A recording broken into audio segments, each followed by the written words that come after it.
అందరికీ నమస్కారం అండి. నేను మీ పరశురామ్ని. Welcome to our channel. Our channel is ఆవేద్యాస్ గిట్ మనీ ఛానల్. ఓకే అండి, మొదటగా మా ఛానల్ తరఫు నుంచి నాదొక చిన్న రిక్వెస్ట్. మా వీడియోని ఎవరైనా మొదటిసారి చూస్తున్నట్లయితే ఒక లైక్ చేయండి. అదేవిధంగా ఈ ఇన్ఫర్మేషన్ ఎవరికైనా యూజ్ అవుతుందంటే షేర్ చేయండి. ఇక మా రెగ్యులర్ క్వాలిటీ అప్డేట్స్ మీరు పొందాలనుకుంటే మా ఛానల్ని సబ్స్క్రైబ్ చేసుకోండి. ఓకే అండి, ఈరోజు మార్కెట్ అనేది ఎందుకు డౌన్ ట్రెండ్లోకి వచ్చేసింది, దీనికి గల కారణాలు ఏంటి అనేది మనకు వన్ బై వన్ చూద్దామండి.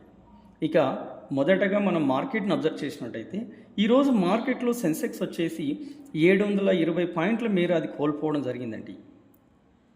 720 పాయింట్లు లేదంటే 0.90% ఇది మనకు కోల్పోయి 79,223 వద్ద ఇది స్థిరపడడం జరిగింది. ఇక నిఫ్టీ 15 మనం అబ్జర్వ్ చేసినట్టయితే 183 పాయింట్లు ఇది కోల్పోయిందండి, లేదంటే 0.76% లాస్ జరిగి మనకి ఇది 24,004 దగ్గర ఇది స్థిరపడడం జరిగింది. దీంతో పాటు మనం బీఎస్సీ మిడ్ క్యాప్ను కానీ బీఎస్సీ స్మాల్ క్యాప్ను కానీ అబ్జర్వ్ చేసినట్టయితే ఈ బీఎస్సీ మిడ్ క్యాప్ చూస్తే మనకు 0.33% అనేది మనకి ఈరోజు డౌన్ ట్రెండ్లో చూపించింది. ఇక బీఎస్సీ స్మాల్ క్యాప్ వచ్చేసి మనకు మ్యాక్సిమం ఇది ఫ్లాట్గా ఎండ్ అవ్వడం జరిగిందండి. సో మనకు కొంచెం వరకు అంటే 0.03% అనేది మనకి ఇది కూడా డౌన్ ట్రెండ్లోనే ఇది క్లోజ్ అవ్వడం జరిగింది. సో ఏదైతే ఉంది ఎంటైర్ ద డేలో మనకు end of the market day వచ్చి మార్కెట్ టైమింగ్స్ వచ్చే వరకు మనకు మార్కెట్ అనేది నెగిటివ్లో క్లోజ్ అవ్వడం జరిగింది. ఇక దీంతో పాటు మన సెక్టార్స్ వైజ్ చూసుకున్నట్టయితే ఇందులో ముఖ్యంగా బ్యాంకింగ్ సెక్టార్సు, ఐటీ సెక్టార్సు, ఫార్మా సెక్టార్స్ అనేది మనకు 1% మేర ఇది మనకు నెగిటివ్లో క్లోజ్ అవ్వడం జరిగిందండి.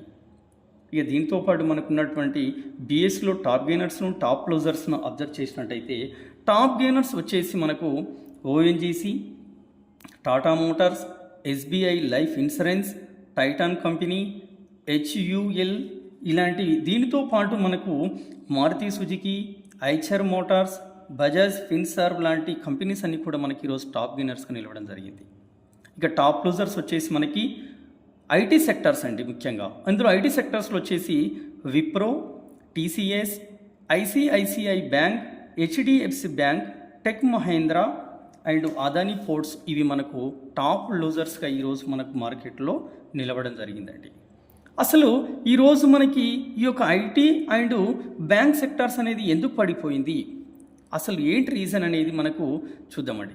సో వీటితో పాటు వచ్చేసి మనకి ఏంటంటే యాక్చువల్గా మనకి కొన్ని కారణాలను మనం చూసినట్టయితే ముఖ్యంగా మనకు ఫ్రీక్వెంట్గా మనం చూస్తూనే ఉన్నామండి. మనం రూపాయి అనేది రోజుకు క్షీణించిపోతుంది. ఈరోజు మార్కెట్లో వచ్చేసి రూపాయి అనేది చాలా వరకు క్షీణించడం జరిగింది. అంటే 3 పైసలు పడిపోయి 85.78 వద్ద రూపాయి స్థిరపడింది. అంటే $1 ఈక్వల్ టు 85 రూపీస్ అని అర్థం అండి. అంటే మరి రోజుకు ఈ రూపాయి అనేది మనకు బలహీన పడిపోతుందండి. ఇది మనకు ఒక కారణంగా చెప్పుకోవచ్చు మార్కెట్ పడిపోవడానికి. ఇక రెండవ రీజన్ వచ్చేసి ఏంటంటే మనకు బ్యాంక్ సెక్టార్స్ అండి. ఇందులో ముఖ్యంగా హెచ్డిఎఫ్సి బ్యాంక్ ఎక్కువగా మనకు ఈరోజు సెల్లింగ్ ప్రెజర్కి లోన్ అయిందండి. ఎందుకంటే మనకు లాస్ట్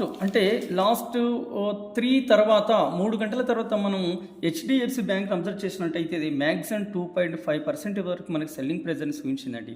ఇదొకటి కదండి, ఓవరాల్గా బ్యాంక్ సెక్టార్స్ కానీ ఈరోజు ఐటీ సెక్టార్స్ కానీ మనం మార్కెట్ పడిపోవడానికి ఒక పెద్ద కారణంగా మనం చెప్పుకోవచ్చు అండి.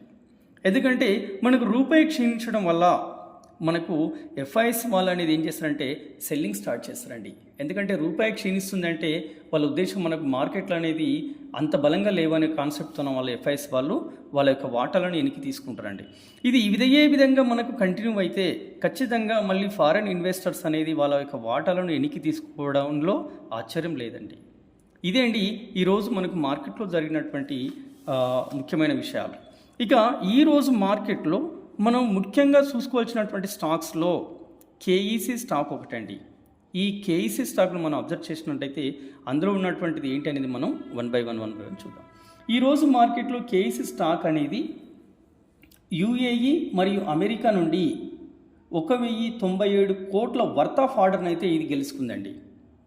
సో కాబట్టి ఎవరైనా ఈ కంపెనీలో పెట్టుబడులు పెట్టాల్సి వస్తే, అంటే మీరు పెట్టాలనుకునే వాళ్ళు ఎవరైనా ఉన్నట్టయితే దీనిలో పెట్టుకోవచ్చండి. No problem, no doubt at all. ఎందుకంటే ఈ కంపెనీ టెక్నికల్గా బాగానే ఉందండి, బాగానే స్ట్రాంగ్గానే ఉంది, ఇందులో ఎలాంటి ప్రాబ్లమ్స్ అయితే లేవు. కాకపోతే ఈ కంపెనీ 2022 జూలై నుండి కంటిన్యూగా పెరుగుతూనే ఉందండి. ఇది ఒకసారి మీరు గమనించండి. ఒకసారి మీరు చార్ట్ ఓపెన్ చేసి దీని యొక్క పిఈ రేషియో ఎంత ఉంది, కరెంట్ మార్కెట్ ప్రైస్ ఎంత ఉంది, ఇది గ్రాఫ్ను అబ్జర్వ్ చేయడానికి మీరు, ఎందుకంటే గ్రాఫ్ను అబ్జర్వ్ చేసి మీకు ఒక ఐడియా వస్తుంది. అప్పుడు మీరు క్లియర్గా దీన్ని అబ్జర్వ్ చేసిన తర్వాత ఇందులో ఇన్వెస్ట్మెంట్ పెట్టుకునే వాళ్ళు ఎవరంటే పెట్టుకోవచ్చండి, నో ప్రాబ్లం. నెక్స్ట్ కంపెనీ వచ్చేసి మనకు నెక్స్ట్ స్టాక్ను మనం చూసినట్టయితే రెండోది వచ్చేసి ఏంటంటే ఎస్ బ్యాంక్ అండి.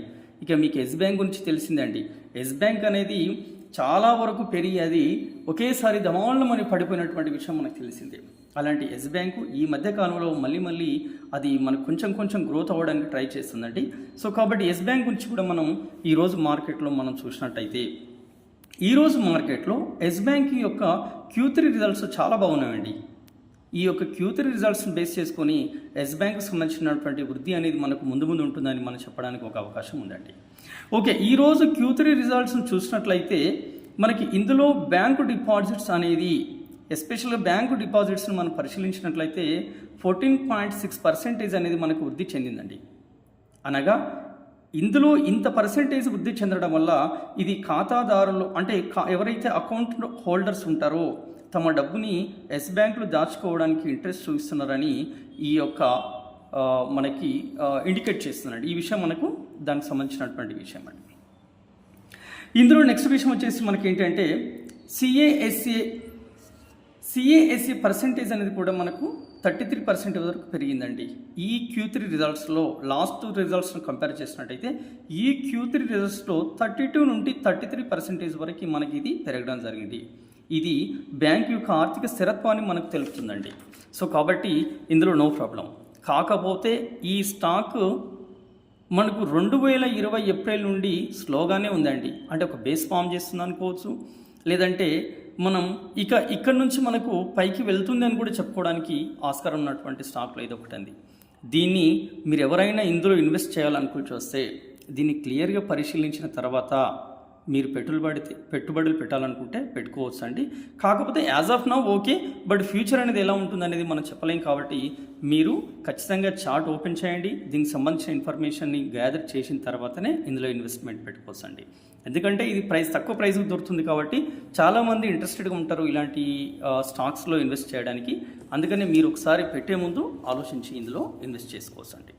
ఇక నెక్స్ట్ మూడో స్టాక్స్ వచ్చేసి ఏంటంటే మనకు ఒక పెన్నీ స్టాక్ని ఈ రోజు ఉన్న మార్కెట్లో మనం అబ్జర్వ్ చేసినట్టయితే మనకు ఒక పెన్నీ స్టాక్స్ అనేది మనకు చెప్పుకోవచ్చు అండి. ఈ స్టాక్ నేమ్ వచ్చేసి ఏంటంటే Bhatia communication and retail limited అండి. అంటే ఈరోజు మార్కెట్లో, ఎస్పెషల్గా ఈరోజు మార్కెట్లో ఈ స్టాక్ వచ్చేసి మనకు 5% అప్పర్ సర్క్యూట్లో వెళ్ళి తర్వాత కొంత టైం తర్వాత మళ్ళీ వచ్చేసి ఇది 4% దగ్గర మనకి ఇది క్లోజ్ అవ్వడం జరిగిందండి. అంటే 4% పాజిటివ్లో క్లోజ్ అయింది. సో ఇదే అండి ఈ యొక్క స్టాక్ సంబంధించినటువంటి విషయం. ఇక ఈరోజు మార్కెట్లో Bhatia communication and retail limited యొక్క షేర్ ప్రైస్ని చూసినట్టయితే, కరెంట్ మార్కెట్ ప్రైస్ చూసినట్టయితే 30 రూపీస్ వరకు ఉందండి. కాకపోతే ఈ స్టాక్ గత 6 నెలలో 55% లాభాలను ఇచ్చిందండి.